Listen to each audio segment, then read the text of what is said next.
బయట పడితే 3 రోజులు కలిసిపోయింది అది కళ. ఏం చేయాలి భజే వాయుపుత్రం భజే బాలగాత్రం భజే పవిత్రం భజే సూర్యమిత్రం భజే రుద్రరూపం భజే మనోజం మార్గం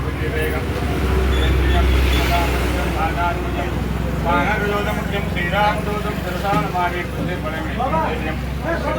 రఘుదాజాఢ్యం హనుమస్మరాభేదం శ్రీరామ రామ రామేతి రమే రామే మనోరమే సహస్రనామ తత్తుల్యం రామ రామం శ్రీరామ రామ రామేతి రమే రామ మనోరమే సహస్రనామ తత్తుల్యం రామ రామ జై శ్రీరామ్ జై జై శ్రీరామ్.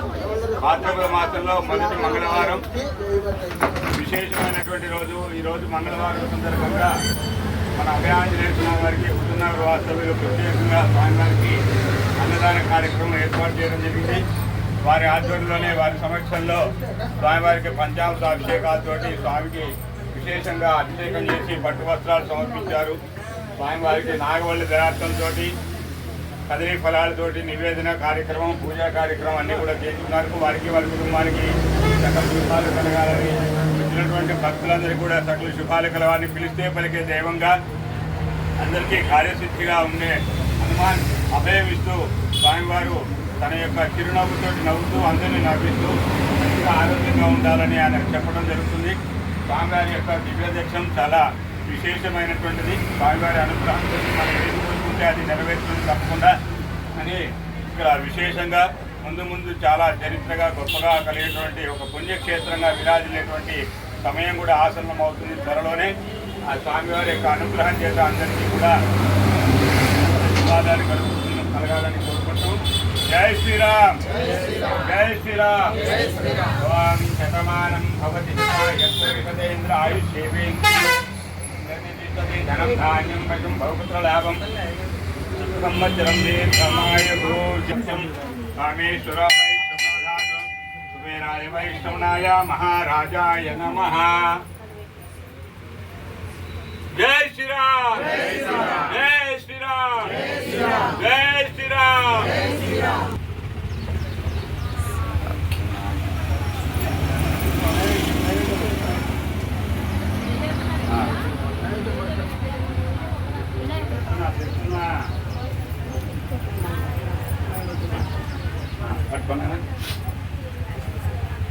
తీసినవా ఫోటో ఇంకా నచ్చే పట్టుకో ఓకేనా. అన్నదాత అన్నదాత సుఖీ భవ సుఖీ భవ. మొన్నటి రోజున మనకి ఈ నెల నుంచి అన్ని విశేషమైనటువంటి పండుగలే వస్తున్నాయి. నిన్నటి రోజున వరాహస్వామి జయంతి అని ఉత్సవం జరిగింది. చాలా విశేషమైనటువంటి రోజు. వరాహస్వామి అంటే అందరికీ తెలుసు తెలియదు. ఇప్పుడు ఎక్కువగా పూజించేది వరాహస్వామి. అంటే మనకు భూమి కానీ ఇల్లు కానీ అనుకూలంగా ఉండాలంటే వరాహస్వామిని పూజించాలి. తిరుపతి వెళితే ముందుగా వరాహస్వామిని దర్శనం చేసుకోవాలని చెప్పేసి ప్రసిద్ధి మనకు. కోనేరు తర్వాత వరాహస్వామి దేవాలయం ఉంటుంది. అక్కడ ముందు ఆయన వరాహస్వామిని దర్శించుకున్న తర్వాతనే వెంకటేశ్వర స్వామిని దర్శించుకోవాలి అందరూ కూడా. కానీ సమయం లేక అందరూ లైన్లో నిలబడతారు కాబట్టి ముందు వెంకటేశ్వర స్వామిని దర్శించుకుంటారు. మనం ఏంటంటే మనకు కావాల్సిందంటే మొట్టమొదటిగా స్వామి అనుగ్రహంతో మనం అనుకున్నటువంటి పనులు నెరవేరడం, అందరూ మంచిగా ఉండాలని. మనం ఆరోగ్య మంగళవారం విశేషం. రేపటి నుండి మనకు గణపతి చేస్తున్నాడు. ఈరోజే ఆయన ప్రయాణం ప్రారంభించాడు తల్లి దగ్గర నుంచి.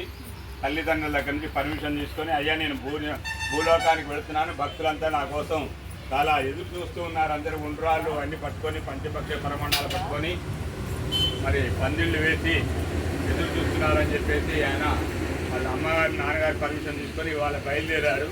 రేపు ఉదయం వరకల్లా అందరి దగ్గరికి వచ్చేసి పీఠాన్ని అధీకృతం చేసుకుంటాడు. రేపటి రోజున వినాయక చవితి మహోత్సవం పర్వదినం. ఆ వినాయక నిమజ్జనం కోసం మనకి ఈ సంవత్సరం ప్రతి సంవత్సరం కూడా 11 రోజులు 15 రోజులు 13 రోజులు అలా చేసుకుంటారు.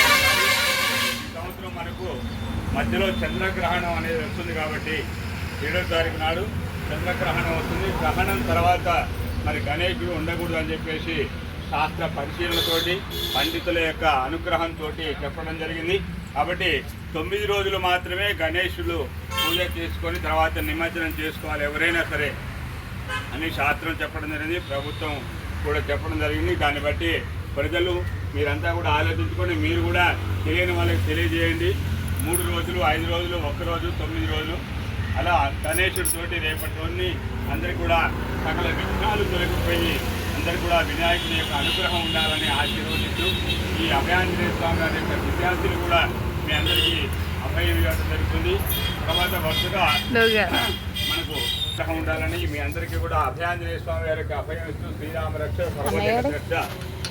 సర్వజన రక్ష అందరు కూడా రక్షకు ఉండేటటువంటి విధంగా స్వామి అందరినీ కల్పించాలని దయచేసి ఎవరు కూడా అన్న ప్రసాదం కాబట్టి టెంపుల్ రావాలి.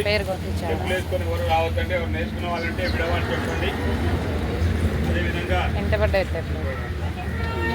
కూడా అనిల్ గారు 3,000 రూపాయలు ఇచ్చారు అన్నదాన కార్యక్రమాన్ని వారికి వారి కుటుంబానికి సకల శుభాలు కలగాలని కోరుకుంటున్నాం.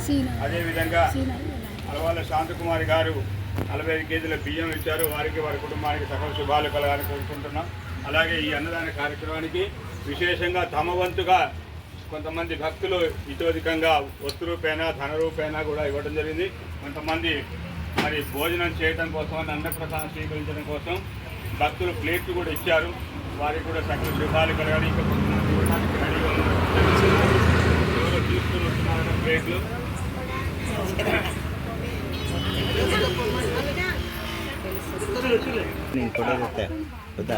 ప్లేట్లు తెచ్చారండి. ఎన్నమ్మా? 50 ప్లేట్లు తెచ్చారు ఇద్దరు భక్తులు, వారికి వారి కుటుంబానికి పేరు రాయించకుండా అభయాంజనేయ స్వామి పేరు రాయించారు. చాలా విశేషం. మన పేరు ఎక్కడ చెప్పుకోకూడదండి. మనం ఎక్కడ దానాలు ధర్మాలు చేసినా కూడా ఇదంతా కూడా భగవంతుడు ఇచ్చిందే కాబట్టి భగవంతుడే అంతా ఏడి హస్తాలు పట్టరమ్మన్నా